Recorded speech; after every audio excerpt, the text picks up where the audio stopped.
Saludos y bienvenidos a Más allá del trabajo social. En este vídeo estaremos hablando sobre el aborto. Nuevos estudios revelan un aumento en el aborto en Estados Unidos y en el mundo. En Estados Unidos, un estudio reciente revela que en estados donde el aborto es ilegal, casi 65.000 embarazos son el resultado de violaciones. Investigadores utilizaron datos de crimen y violencia sexual para llegar a esta estimación. A pesar de que algunas leyes permiten excepciones por violación, implementarlas resulta desafiante y puede causar más trauma a las víctimas. Los expertos destacan la dificultad de garantizar acceso al aborto para estas mujeres, especialmente si viven con sus agresores. El estudio busca generar conciencia sobre este problema y analizar quiénes son afectados por las leyes restrictivas. En estados como Idaho, donde se permite la excepción por violación, el acceso al aborto sigue siendo extremadamente limitado. Por otro lado, el Instituto Guttmacher y la OMS publican las primeras estimaciones nacionales sobre embarazos no planificados y abortos, revelando grandes desigualdades en el acceso a servicios de salud sexual y reproductiva en todo el mundo. El estudio, publicado en BMJ Global EALT, muestra que las tasas de embarazos no deseados y abortos varían considerablemente entre países y regiones, independientemente de los ingresos. Estas estimaciones destacan la necesidad de invertir en servicios de salud reproductiva para garantizar el acceso equitativo a la atención médica. Aunque estas estimaciones son un avance, se requiere más investigación y datos de calidad para comprender mejor las tendencias y mejorar la atención médica en este campo esencial. Según las Naciones Unidas, unos 1.100 millones de personas son pobres pese a los avances en 25 países. Según el Programa de las Naciones Unidas para el Desarrollo, PNUD, informó que aproximadamente 1,100 millones de personas viven en una situación de pobreza multidimensional grave en 110 países del mundo. La mayoría de estas personas se encuentran en África subsahariana, con 534 millones, y en el sur de Asia, con 389 millones. Esto significa que 5 de cada 6 personas pobres residen en estas dos regiones. El índice de pobreza multidimensional, IPM, se utiliza para medir la reducción de la pobreza y considera factores como el acceso a la educación y la atención médica, así como las condiciones de vida, como vivienda, agua potable, saneamiento y electricidad. El estudio destaca que la mitad de las personas en situación de pobreza multidimensional en todo el mundo son menores de 18 años. El informe también revela que en más del 50% de los países estudiados, no se ha producido una reducción estadísticamente significativa de la pobreza infantil, o esta reducción ha sido más lenta en los niños que en los adultos.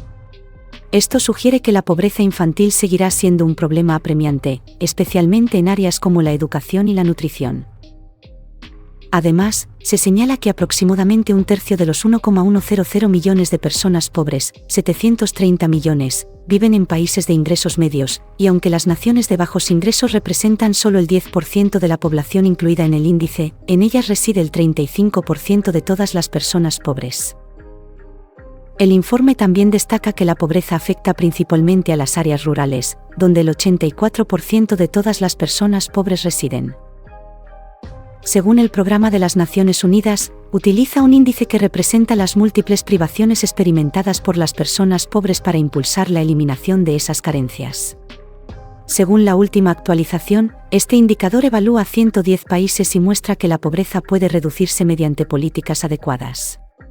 Se destaca que 25 países lograron reducir a la mitad su índice en 15 años, demostrando un progreso rápido en la lucha contra la pobreza.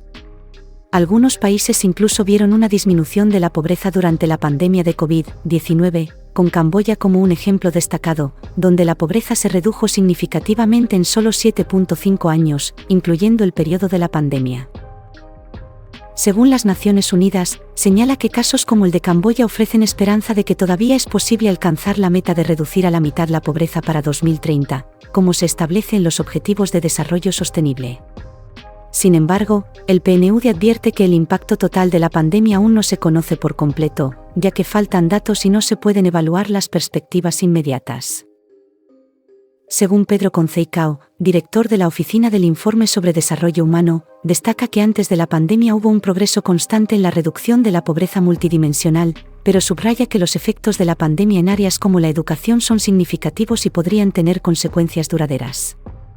Por lo tanto, se enfatiza la necesidad de intensificar los esfuerzos para comprender mejor las áreas más afectadas, lo que implica recopilar más datos y tomar medidas políticas para volver a encaminar la reducción de la pobreza. Según las fuentes de las Naciones Unidas, los más afectados por la pobreza son los niños.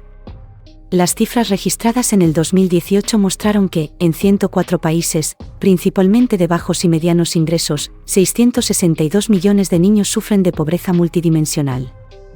En 35 de estos países, la mitad de todos los niños son pobres. Estamos ante una pobreza mundial en muchos países del mundo. Debemos tomar las medidas necesarias para ayudar a las personas más necesitadas en el planeta y los gobiernos tomen esfuerzos para desarrollar programas efectivos para los niños pobres que son los más afectados. Cuéntame tú qué crees sobre el aborto y la pobreza en el mundo. Y sin más que mencionar, desde Más allá del trabajo social, nos vemos en el siguiente vídeo.